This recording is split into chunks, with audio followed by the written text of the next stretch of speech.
Hey Matt, hope you're alright. This is just a response to your response of my response to you. So, yeah, I want to talk about obviously Dennett a little more. think I I think you're still misconceiving what Dennett says in some respects, but not all. And I'm finding this conversation pretty interesting, pretty enlightening. Um, but when Dennett says something like, "You can survive the death of your physical body," that's not to say that we have a soul that's somehow non-material.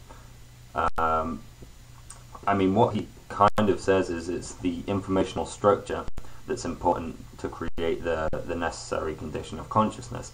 But the reason that this point, in my opinion, is valid, along with the whole multiple realizability paradigm, which is one that I endorse, I think strong AI is theoretically possible.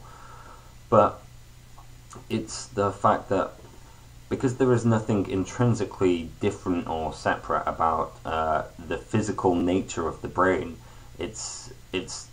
it might be arranged differently in some respects, but there's no reason to suggest that other material matter couldn't be arranged in the same way. The brain is made of the same atoms that the rest of the universe is made out of.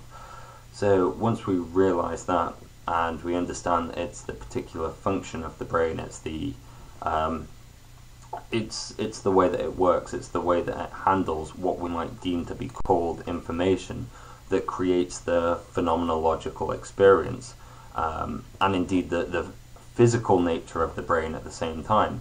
Then we can speculate that because, again, there's nothing magical about the brain, that its functions can be realized in a variety of different mediums. So I think that's the first point.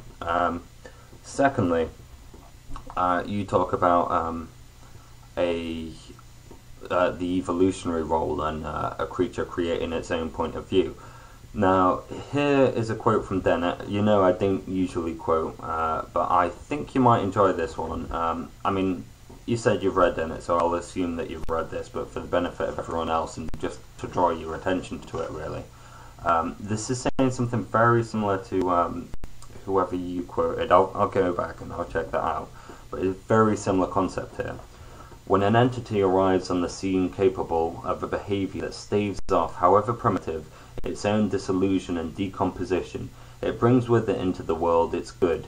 That is to say, it creates a point of view from which the world's events can be roughly partitioned into the favourable, the unfavourable, and the neutral, and its own innate proclivities to seek first, shun the second, and ignore the third, contribute essentially to the definition of three classes.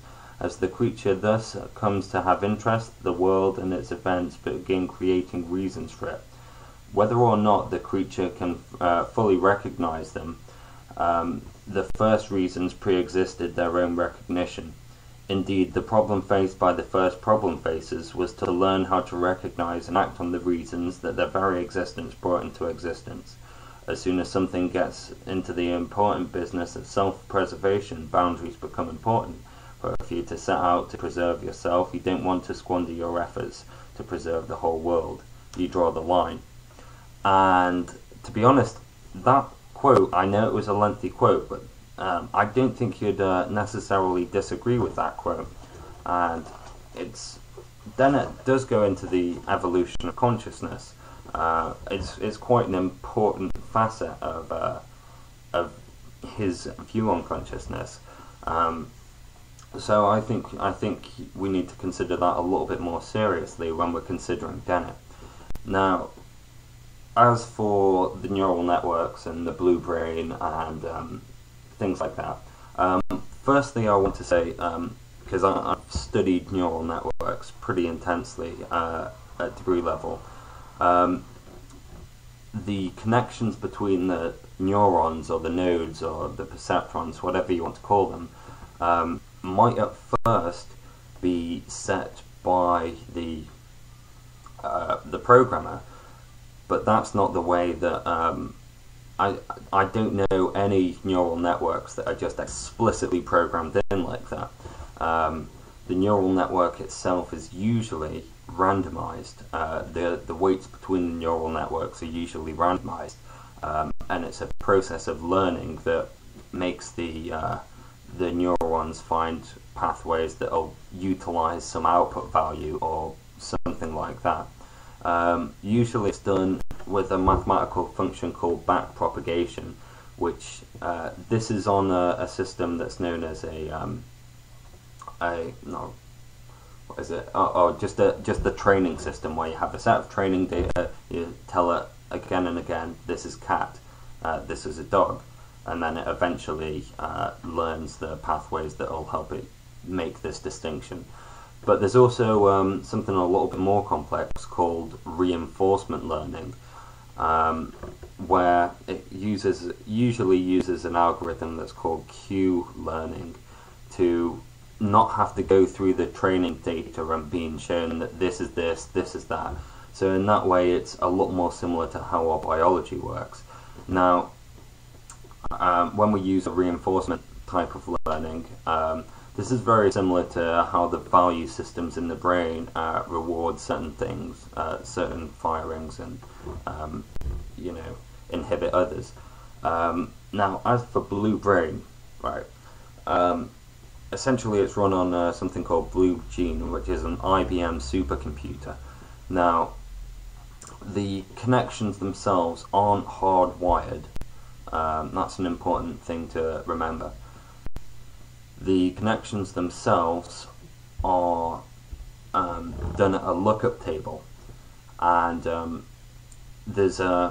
so you've got all the connections working, all the nodes, and the connections are actually physical connections, but the strength between the different nodes is calculated not by the brain but by a separate lookup table, which runs through the calculations. This is just to make it more computationally effective, because it's a very computationally intense thing, and it's to free up some of the resources in the actual Blue Brain.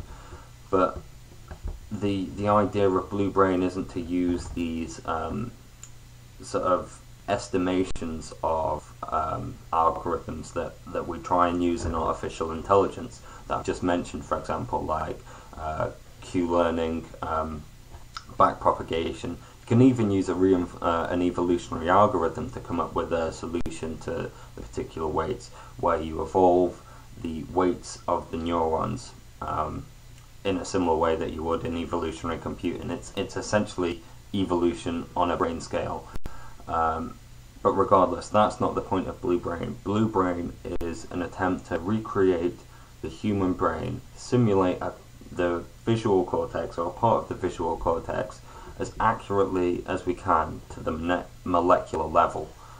I don't think this needs to be done to create a strong AI system, but if it is done, and we could simulate a whole brain in this respect and connect it to various inputs that simulate are the same electrical responses that one would get from a nervous system. So we connect the brain to an artificial nervous system which is connected to an artificial world, then I don't see why that wouldn't be conscious. I really don't, to be honest. If it's carrying out the exact same function, if it's carrying out the same functions of perception, memory, empathy, the same, learn linguistics and semiotic relations, then I think once you have all those features, that is consciousness. If it's getting similar sensory input like vision and smell, taste, hearing, then that's what consciousness is, in my opinion. So this is why I think when we talk about consciousness, we talk about the particular functions that generate the unity of consciousness working together in a cohesive whole. So that's why I favour strong AI, and I think this is a similar stance that Dennett takes. So hopefully I've cleared a few things up, and I'm sorry if I bored you with too much in-depth AI conversation. Hope to hear from you soon. Peace.